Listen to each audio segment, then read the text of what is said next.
نحمدہ ونصلی ونسلم علی رسولہ الکریم، اما بعد۔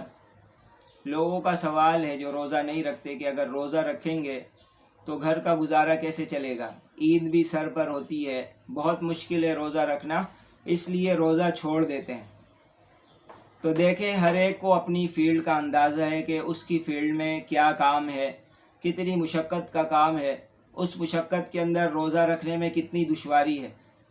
تو سب سے اعلیٰ صورت یہ ہو سکتی ہے کہ 11 مہینے بچت کر کے 1 مہینے کے لیے بچت کر لیں۔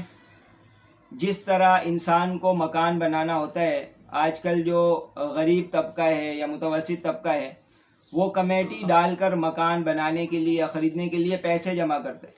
اسی طرح گھر میں اگر شادی کی تقریب ہے تو اس کے لیے بچت کر کے کمیٹی لگائی جاتی ہے، باقاعدہ اس میں جمع کیا جاتا ہے، اس طرح کر کے پھر شادی کی تیاری کی جاتی۔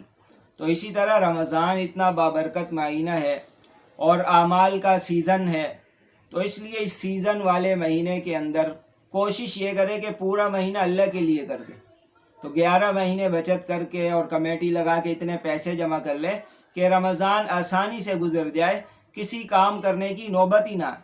اور جو ہے کوئی چھوٹا موٹا جو ہے اپنے طور پر کوئی رمضان میں بہت سارے ایسے کام ہوتے ہیں، 2-4 گھنٹے 6 گھنٹے کا کوئی ایسا کام کر لے جس سے جو ہے روزہ بھی آسانی سے گزر جائے، اپنا گھر کا بھی کچھ گزارا ہو جائے، تو انشاءاللہ اللہ تعالیٰ اس پر بڑا اجر و ثواب دیں گے۔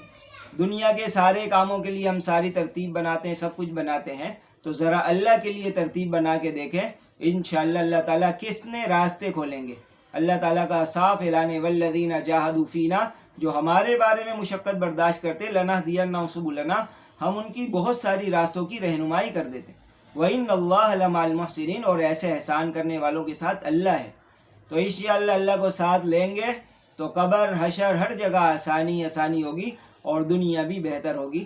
اللہ تعالی ہم سب کو شریعت سیکھ کر اس کے مطابق سارے احکامات پر چلنے کی توفیق عطا فرمائے۔